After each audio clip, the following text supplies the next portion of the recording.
Hi everyone, I'm Shauna and welcome to my channel. This video is really exciting. I'm going to be talking about what my no-buy year has taught me about my beauty preferences. So I'm going to talk about makeup, skincare, and hair care in this video. And it's kind of part of a larger year-round kind of year-end wrap-up. And there's going to be some more wrap-up style videos like for my no-buy year as well as some favorites. So stay tuned for that. But this video is coming at you because I realized there's quite a number of times this year where I said, I'm learning about my preferences, or I've learned so much about my preferences. And I wanted to know exactly what I've learned, and I wanted it to be clear and not just kind of words that I was telling myself or you. So I compiled a list of all the things I learned about my preferences, and I'm going to try and make it quite rapid fire if I can. I know I'm a bit more of a chatty kind of gal, and there's actually way more here than I realized, and I learned everything with one exception based on the products that I have in my collection right now. I did not need to buy a single new thing to realize or find out any of this. This is, I think, one of the greatest gifts my no-buy year has given me.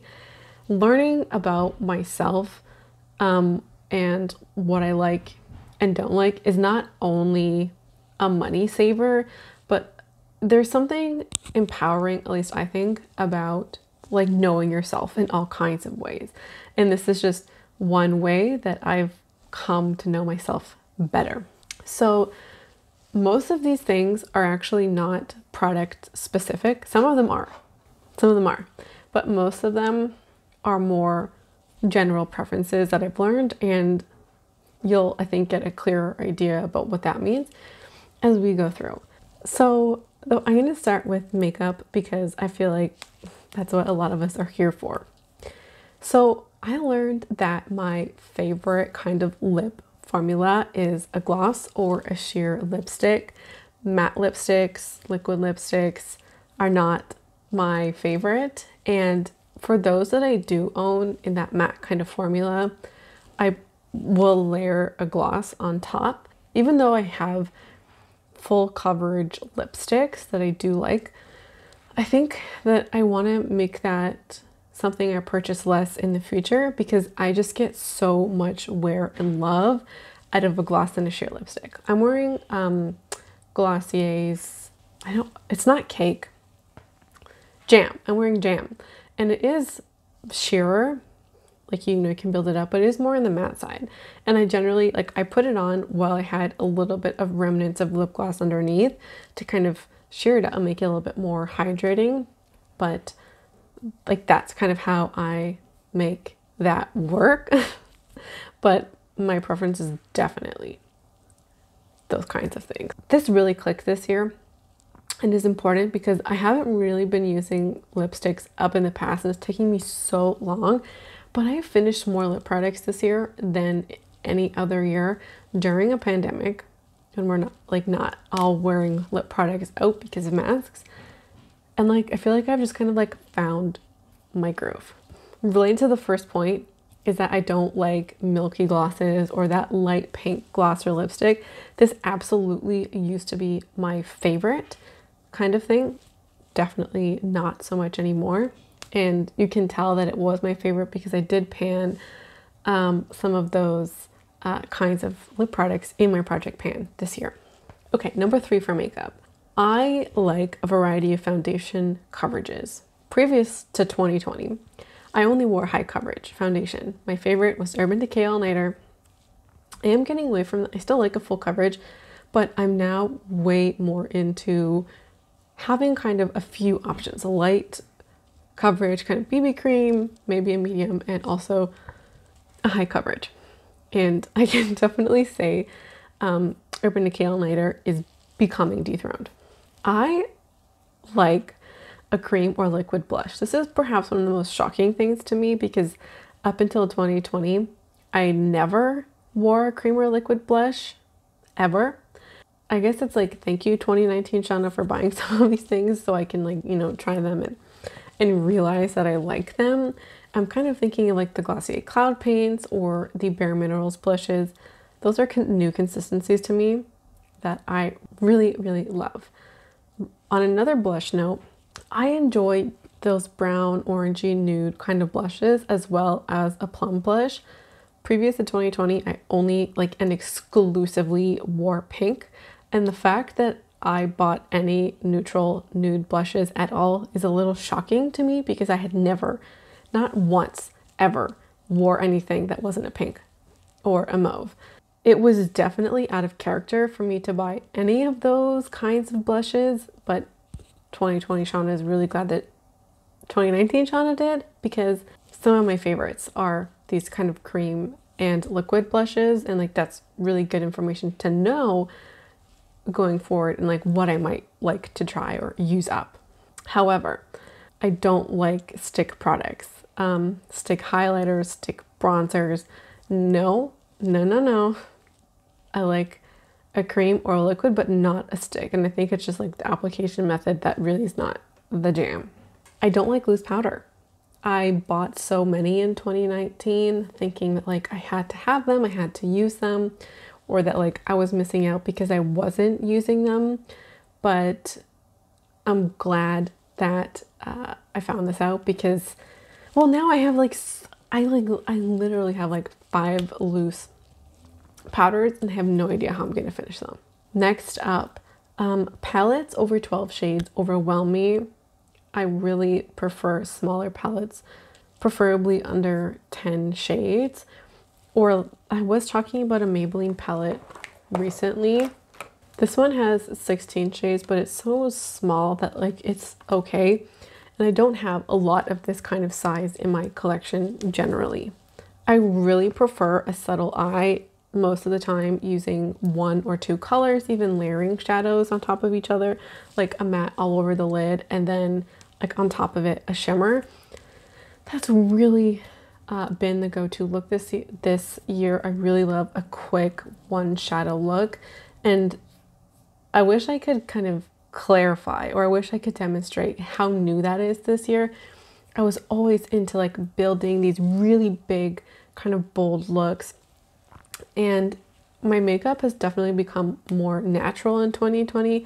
I wouldn't say I have a natural makeup look, but it's becoming more natural than the past and less kind of glam, if you will. So that's just one of those changes that, have happened this year. I really prefer a drugstore mascara, and I learned that because I had that huge expensive makeup sampler, mascara sampler that I bought last year. Definitely regret it. Drugstore mascara gal through and through. I love an around the house lip product that's usually not a chapstick, but something that's kind of more smooth and hydrating. Something like this, or this, but I did talk about this in my December no buy update. This is expensive, but you get the gist. A little kind of drugstore lip chaps just don't do it for me anymore, and I really love moisturizing, kind of smoothing products. I really like a deep hydrating lip mask at night. That's kind of related to that point. I like setting spray, which is new, and I also like mini and sample size lipsticks and lipsticks. I feel it's a little wasteful for the glosses for me, and I was reading a post about mini packaging and how that can be way more wasteful. So with lip glosses, I prefer full size because I will use it, but a lipstick, I definitely prefer mini when I can. I previously believed that I didn't use lip products, I could never go through one. Turns out that's not actually true. I finished so many this year. I don't want to give away how many because you'll see it in Project Pan updates and makeup empties. I've definitely flown through some this year, and I feel like that's because I found out my lip preferences. My brow interests have also changed a lot this year. I was a pomade or a pencil kind of gal until this year, and I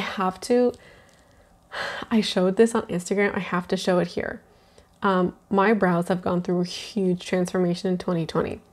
I was leaning a bit on pomades and and the pencils, but this year has become the year of the brow gel. I did not use brow gel until last year, but it was like to set what I had already done. And the last, I would say 2 to 3 months, I've come into using only like brow gel only. That's brand new, that's shocking. And I think that it's the reason why my eyebrows are looking more natural. In my opinion, the first thing I notice that makes somebody's makeup look more glam or more natural is the eyebrows and how somebody has done the eyebrows. That's not always the case, but at least for my makeup, that's kind of how I felt. And so I feel overall more of a natural look because of the eyebrows. And I haven't found an eyebrow product that I totally love. The e.l.f. Wow Brow is an amazing product, but they don't have a shade that I like. And then the other things I'm kind of mixing with it, I haven't found the one yet. And so they don't always look the best, but brow gel, chef's kiss. It's like changed my makeup life. I also realized that, I don't know, maybe I just never thought about it all that much before, but I'm not the kind of person that switches up my makeup all that often. I really like the structure of a project pan or like a makeup basket. And I could really easily just like have a blush and use it for 2 years till it's finished. I'm not utilitarian with everything. There are some makeup products I'm more utilitarian with than others, but even like eyeshadow looks, I do like some variety, but I don't necessarily need to be using a different eyeshadow palette every single day. And I think that's kind of why I feel like I've personally thrived with the project pan, is because I really like that kind of structure and I can just like, you know, take that thing and use it up. Okay, let's go on to skincare. I really enjoy a simple skincare routine with like 3 products most of the time. That's like the perfect kind of routine for me. Like we do a face wash, we do like one kind of active ingredient, and then a moisturizer. That's the sweet spot for me. I had previously just bought so much skincare, I didn't know what to do with myself. I just had way too much, and my routines were really complicated. And then like I didn't want to do my skincare at the end of the night because I had so much stuff. That ain't it for me. I find having a lot of options overwhelming, like having 4 serums on the go.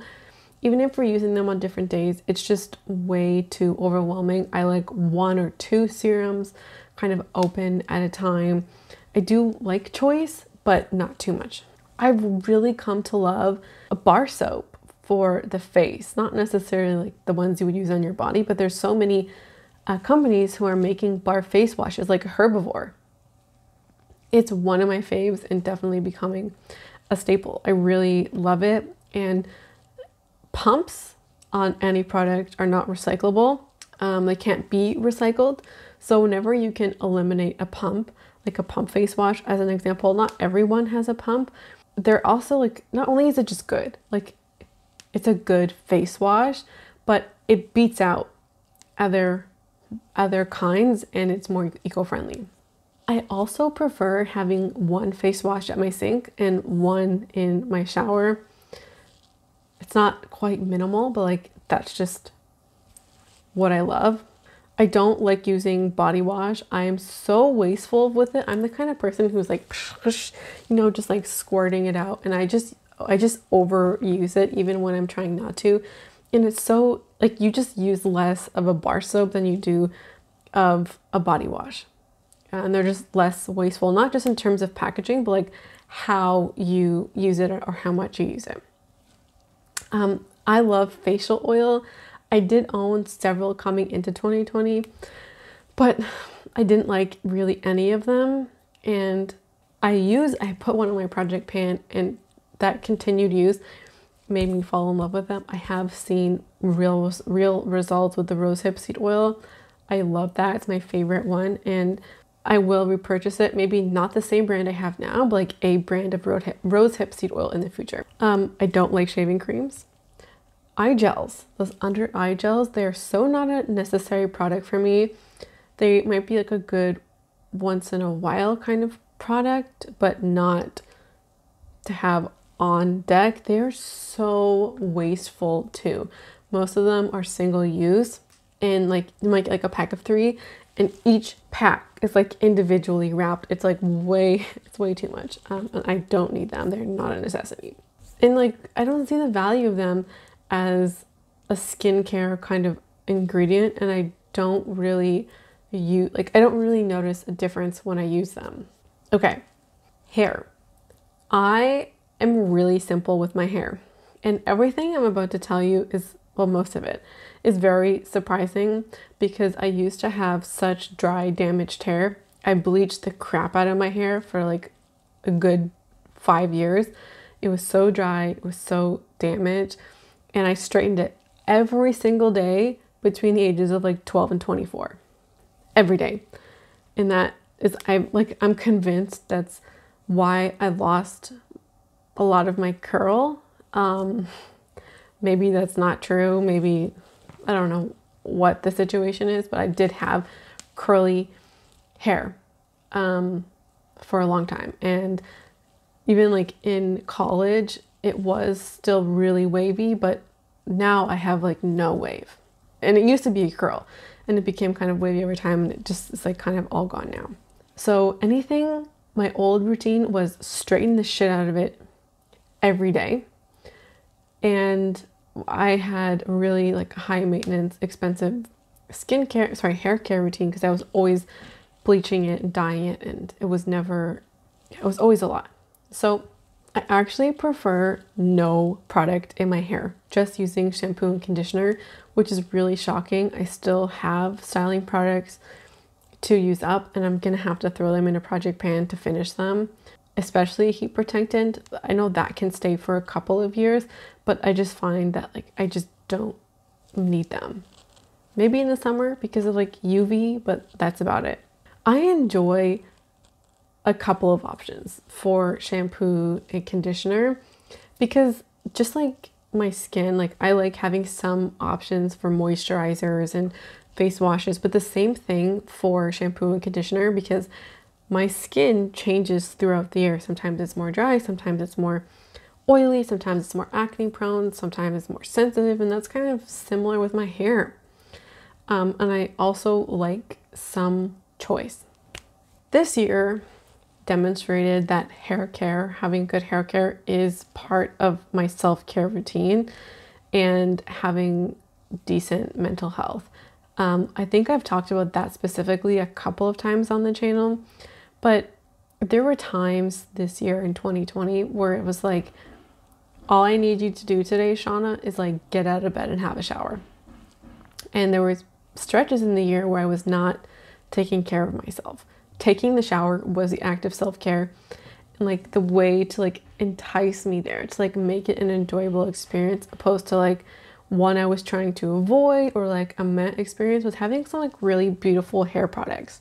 Hi, sorry to break the flow of the video, and I do apologize for this lighting change, but there was a bit of a break in the video and I didn't catch it, so I wanted to finish out the last bits of the video. So, you know, sorry if things are looking different, because I know they are.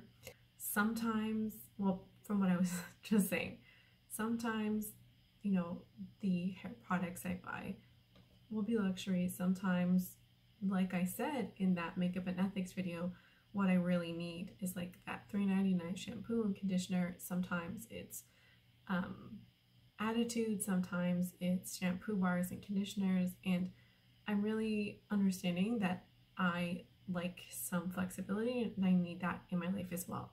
And the last hair thing that I want to say is that I really enjoy short hair, and I cut my hair last October. I did it mostly for like an aesthetic change, but this year has really shown me that the thing I prioritize the most is simplicity when it comes to my hair. And I have never in my life since the age 12, wore my hair in its natural state, meaning like not straightened curls. Like I don't put any heat to my hair basically ever. I just let it air dry. The longer my hair gets, the more I feel like I need to do something with it. And so if I keep it short, I just literally shampoo and condition my hair, and that's it. And that's become much more of like my aesthetic, much more of this like natural kind of aesthetic. I'm definitely not completely in that like natural makeup, natural hair kind of thing, but I'm kind of going in that direction, and the hair is part of it.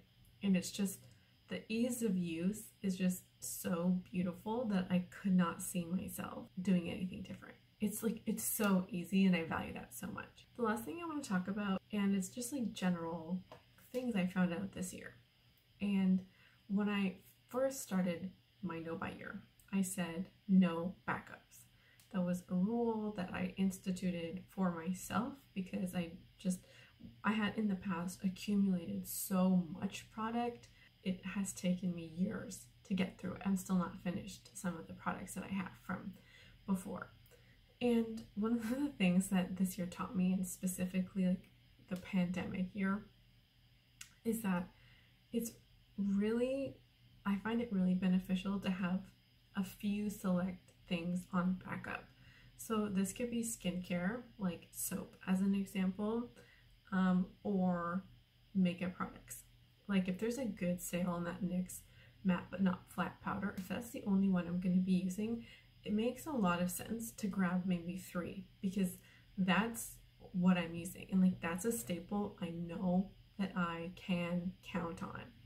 However, to stock up on something like shampoo or lipstick, those aren't things, even like moisturizer, I don't consistently use the same one, and that's partly because the seasons change, and then your skin and your hair or your preferences or what you like, that changes with it.